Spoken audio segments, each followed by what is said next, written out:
Komisioni Qendror i Zgjedhjeve njofton se ka përfunduar procesi i numërimit dhe vlerësimit të votave për votimin brenda territorit të Shqipërisë në përputhje me afatet e parashikuara në kodin zgjedhor. Procesi ka përfshirë të gjitha subjektet zgjedhore, partitë politike dhe koalicionet në 12 qarqet e vendit. Sipas të dhënave paraprakit të KQZ-s, numri i zgjedhësve në listën brenda vendit ishte 3.467.962. Kanë votuar 1.458.251 zgjedhës, duke shënuar një pjesëmarrje prej 42.21%. Janë konsideruar të vlefshme 1.402.820 vota, ndërsa 55.334 të tilla janë shpallur të pavlefshme. PS ka siguruar 83 mandate, PD 50 mandate, PSD 3 mandate, Mundësia 2 mandate dhe nga 1 mandat Partitë e Lapajt dhe Qorit. Por tani syt janë tek diaspora, pasi mund të ketë ndryshime në Lezhë, Vlorë, Tiranë apo Fier.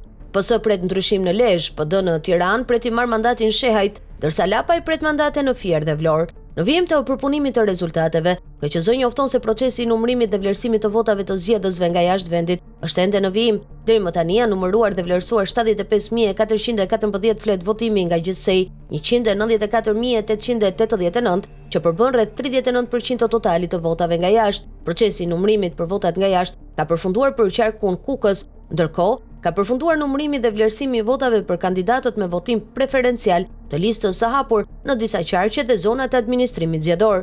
Në total, procesi i numërimit dhe vlerësimit të votave për kandidatët ka filluar në 24 KZAZ. Procesi ende nuk ka nisur në 7 zonat e administrimit zgjedhor, 3 KZAZ në qarkun Durrës, 4 KZAZ në qarkun Tiranë. KQZ është duke monitoruar nga afër vijimin e procesit, i cili pritet të mbyllet në përputhje me standardet e përcaktuara për integritetin zgjedhor.